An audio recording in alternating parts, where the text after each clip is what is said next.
വയനാട്ടിലെ ജനങ്ങളുടെ അവിടുത്തെ ദുരന്തമൊക്കെ നമ്മളെല്ലാവരും നേരിട്ട് കണ്ടതാണ്. എത്രയും വേഗം അവരുടേതായ ഒരു മേൽക്കൂരയ്ക്ക് കീഴിൽ ഉള്ളവർ അവശേഷിക്കുന്നവർക്ക് സ്വസ്ഥമായി ഉറങ്ങാൻ ഒരു സാഹചര്യം ഉണ്ടാക്കുക എന്നതാണ് കേന്ദ്രമായാലും സംസ്ഥാനമായാലും അത് ഏത് പാർട്ടി ഭരിച്ചാലും വേണ്ടത്.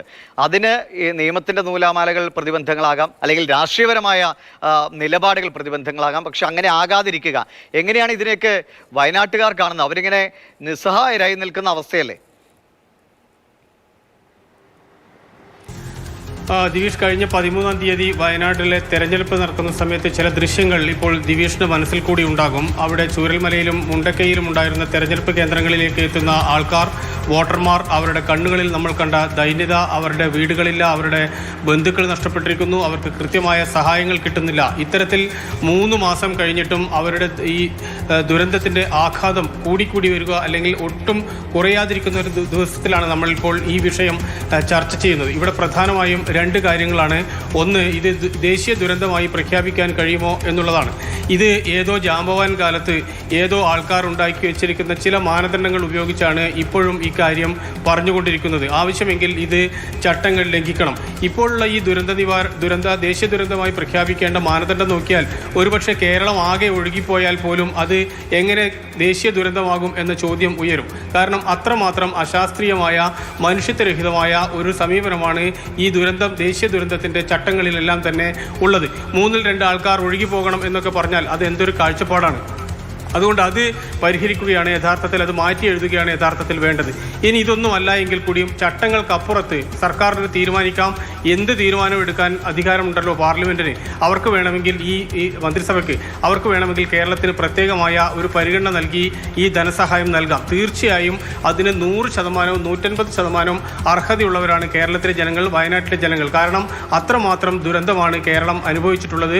പ്രത്യേകിച്ച് വയനാട് എന്ന് പറയുന്ന ജില്ല നമുക്ക് അറിയാം, അതിൻ്റെ ഭൂമിശാസ്ത്രം നോക്കിക്കഴിഞ്ഞാൽ വലിയൊരു ഭാഗം തന്നെ ഇല്ലാതായി കഴിഞ്ഞിരിക്കുന്നു. ഇനി രണ്ടാമത്തെ കാര്യം പരിഗണിക്കുകയാണെങ്കിൽ സ്വാഭാവികമായും ഇതിൻ്റെ പിറകിൽ BJPക്ക്, കേന്ദ്രത്തിന് നിക്ഷിപ്തമായ രാഷ്ട്രീയ താല്പര്യമുണ്ട് എന്നത് വളരെ വ്യക്തം. പ്രത്യേകിച്ച് പ്രിയങ്ക ഗാന്ധി കൂടി പാർലമെൻറ്റിലേക്ക് മത്സരിക്കുന്നതിന് വേണ്ടി വയനാട് തിരഞ്ഞെടുത്തതോടുകൂടി BJPക്ക് വയനാടിനോടുള്ള ശത്രുത വർദ്ധിച്ചു. അല്ലെങ്കിൽ ഈ വയനാടിനെ സഹായിച്ചു കഴിഞ്ഞാൽ അത് പ്രിയങ്ക ഗാന്ധിയുടെ അക്കൗണ്ടിലേക്ക് വരുമോ, അവരുടെ പ്രവർത്തന ഫലമായി ആണ്, അവരുടെ സമ്മർദ്ദമായാണ് എന്ന് വരുമോ എന്ന് തുടങ്ങിയുള്ള വളരെ നിസ്സാരമായ, സങ്കുചിതമായ രാഷ്ട്രീയ നിലപാടുകളാണ് ഇപ്പോൾ BJPയും കേന്ദ്രവും എടുത്തുകൊണ്ടിരിക്കുന്നത്. അതല്ലാതെ പ്രധാനമന്ത്രി നേരിട്ട് വന്നിട്ടുണ്ട്. അവിടെ നമ്മൾ നേരിട്ട് റിപ്പോർട്ട് ചെയ്തതാണ്. അവിടെ അദ്ദേഹം ആവശ്യപ്പെട്ടത് കണക്കുകൾ നൽകണം, കൃത്യമായ കണക്കുകൾ നൽകണം എന്ന് മാത്രമാണ്. ഇനി കണക്കുകളൊക്കെ പരിശോധിച്ച് നൽകുന്നില്ലെങ്കിൽ കൂടി പോലും ഒരു ദുരന്തം എന്ന നിലയിൽ അതിനെ പരിഗണിച്ച് ധനസഹായം നൽകാവുന്നതാണ്. ഇക്കാര്യത്തിൽ കേരളത്തോട് അല്ലെങ്കിൽ വയനാടിനോട് കേന്ദ്രം കാണിക്കുന്നത് ഒരു തരത്തിലും നീതീകരിക്കാൻ കഴിയാത്ത കാര്യമാണ് എന്നതിൽ യാതൊരു സംശയവും ഒരാൾക്കും ഉണ്ടാകാൻ സാധ്യതയില്ല. കാരണം അത്രമാത്രം സഹായം നൽകേണ്ട ബാധ്യത ഒരു ഫെഡറൽ സംവിധാനത്തിൽ കേന്ദ്രത്തിനുണ്ട്. കേന്ദ്രം മറ്റ് സംസ്ഥാനങ്ങൾക്ക് അത് നൽകിയിട്ട് കൂടിയുണ്ട്. അതുകൊണ്ട് വയനാടിന് പ്രത്യേക പരിഗണന വേണം എന്ന കേരളത്തിൻ്റെ ആവശ്യം, കേരളത്തിലെ ജനങ്ങളുടെ ആവശ്യം എല്ലാം തന്നെ അങ്ങേയറ്റം ന്യായമായ കാര്യമാണ്. മന്ത്രി കെ രാജൻ അല്പസമയം മുൻപ് പറഞ്ഞത് അതാണ്. ഇത് ഒരു ജനാധിപത്യ മര്യാദകളുടെ ലംഘനം വരെയായി കഴിഞ്ഞിരിക്കുന്നു. അത്രമാത്രം ഇതിൽ കൂടുതൽ എങ്ങനെയാണ് ഒരു സംസ്ഥാനത്തിൻ്റെ റവന്യൂ മന്ത്രി പ്രതികരിക്കേണ്ടത്? അപ്പോൾ അത്രമാത്രം പീഡനം ഈ രീതിയിൽ കേന്ദ്രം കേരളത്തോട് ഈ വിഷയത്തിൽ കാണിച്ചുകൊണ്ടിരിക്കുകയാണ്.